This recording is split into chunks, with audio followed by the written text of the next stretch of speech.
that's one of the problems of the Dallas area is it's so quick to lose its own history. And because of that, so quick to lose, I think, the opportunities that move a community forward.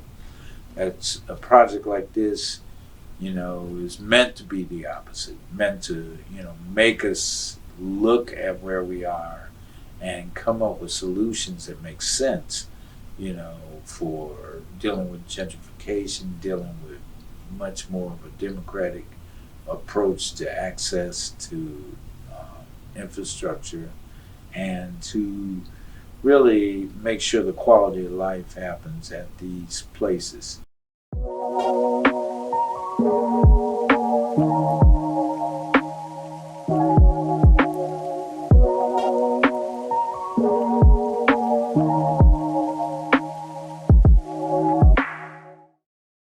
Hello, my name is Denise Wynn.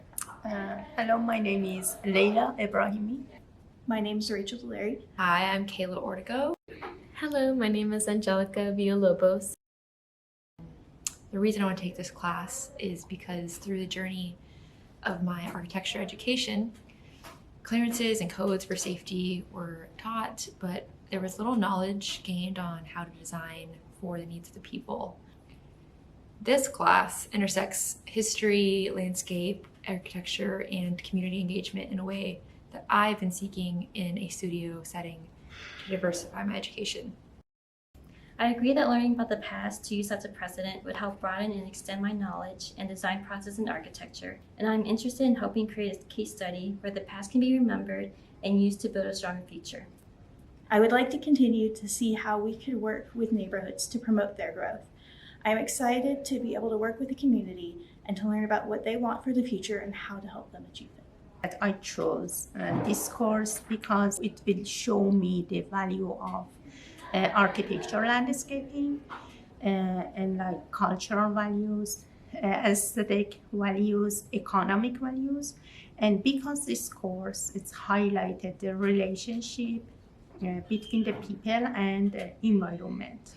I want to be able to use the history of a landscape to move forward without erasing the past or disregarding the needs and wants of the people in that place. I want to learn the best way to acknowledge the people, culture, and values of a place, and learn exactly how to determine what a community needs to feel as if their voices were heard and not ignored.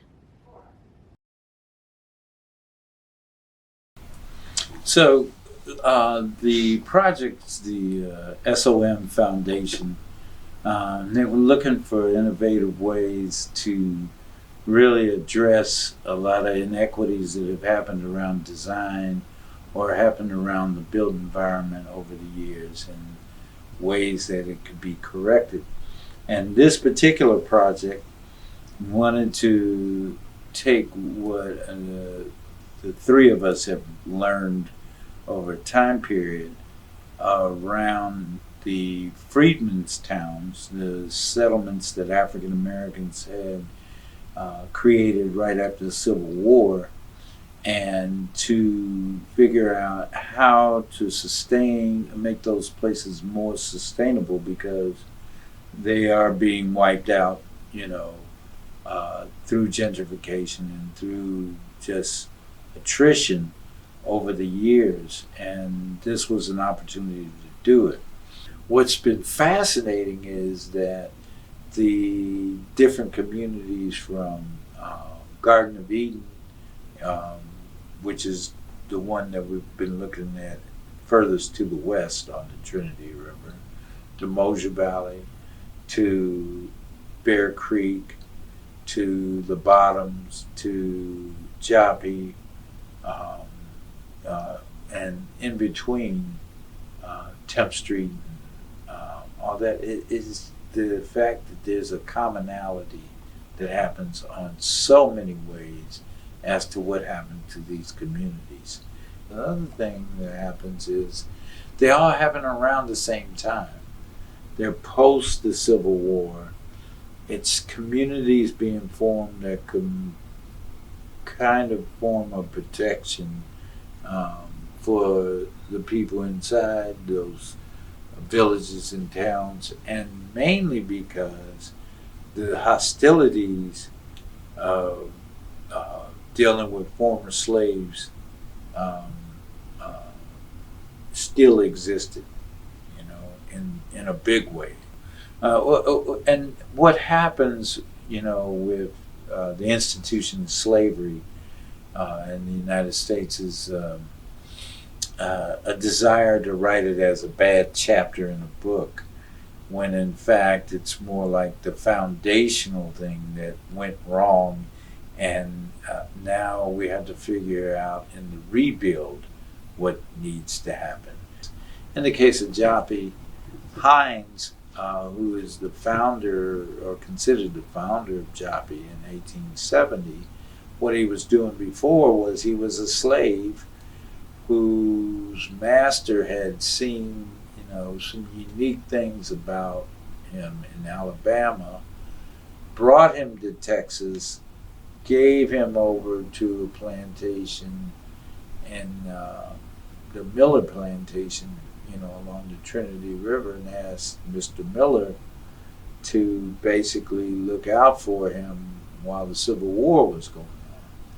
What Miller quickly saw in Hines was his ability to really organize business and make things happen, which was the ferry that took you across the Trinity River before there was any bridge, and the remnants of it are still there, just a little bit north of Joppee to this day. The fact is that after the Civil War, Miller gave the company to Hines.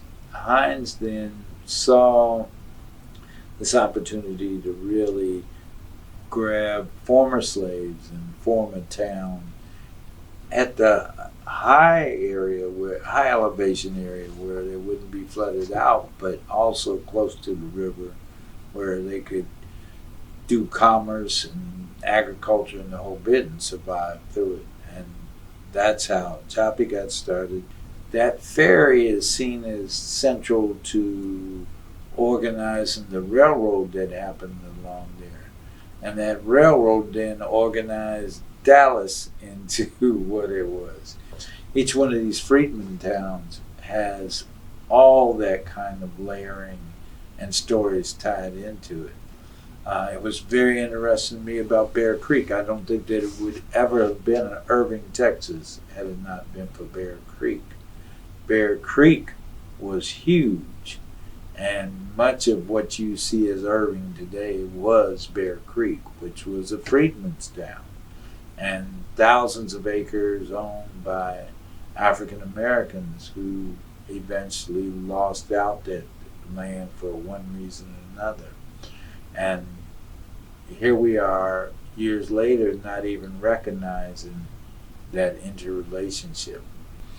I think that one of the things is real clear in all five was an appreciation for the land, a loss of land, and a real strong desire to gain land back into a way that could be defined as belonging to that community. And I think about Garden of Eden, where they talk about at one point being 2,000 acres, and that there were at least 54 homes.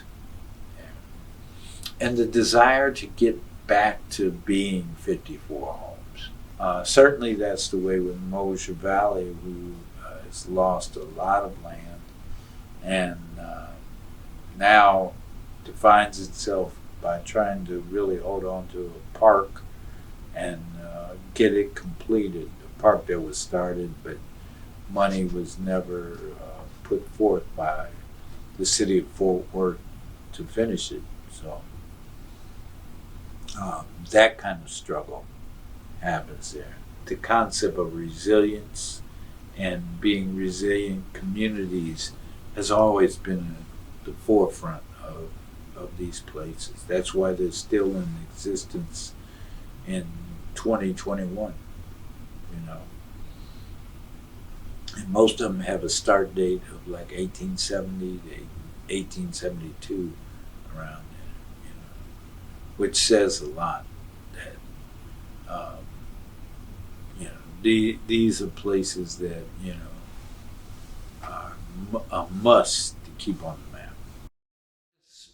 Many ways to go at community engagement. The fact is that the two words coming together are the critical aspect of design and planning, which means, are you doing this built environment for somebody?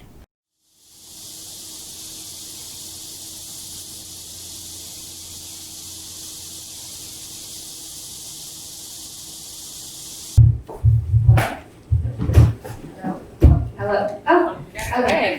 So I'm sorry. So I'm Diane Jones-Allen from UTA, and this is our summer studio. And so we've been looking at 5 freedman towns along the Trinity River. The next thing will be the students. So get ready to show the work. And then after that, they're going to do that quickly because the most important thing we're going to do here tonight is, kind of pair you up with the students. And then the switch.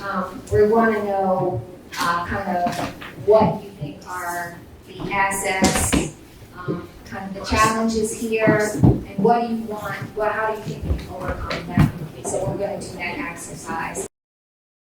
Really doing good engagement is going to be, to me, a much more guarantee that designs work, planning works, that, what you're saying makes sense. So I think that in community engagement is not only the methods that you use to pull out information, but it's the interpretation that you do, whether it's quantitative or qualitative. And all those things come into play in terms of it. Are you going to do a survey and then run it through and, some kind of quantitative analysis that tells you, out of the 300 people that we interviewed, 200 think this particular way around a space, or are we going to go into much more qualitative things? I feel like this when I'm in this environment. I define my city this kind of way, and in the end, that's what you want, is that designs of the built environment begin to have people who feel like they have an ownership equation built into it. In this particular studio, then that meant at least having a dialogue, discourse with those 5 different freedmen's towns, or you would have no idea of what people really were thinking in terms of contemporary ways of approaching the survival of their spaces. It's a two-way street. So the very fact that we've been doing engagement sessions through 4 studios in Joppee means that not only have they been giving us greater information, as trust factors grow, all right, that also is time to reflect as a community in the neighborhood, to argue points out, to think about things in ways we said to them that this particular place was a priority. Is it really? And that having that internal conversation, and the next thing that particular place or that particular concern doesn't show up again, and you realize that maybe it was the kind of dialogue that was needed internally to work that out. So not only are we gaining in terms of more and more information based on more and more trust, we're gaining in the sense that the community is figuring out how to articulate its point of view and to shape its point of view even with greater clarity each time that a workshop happens or charrette happens, it's a reflexive kind of experience as well.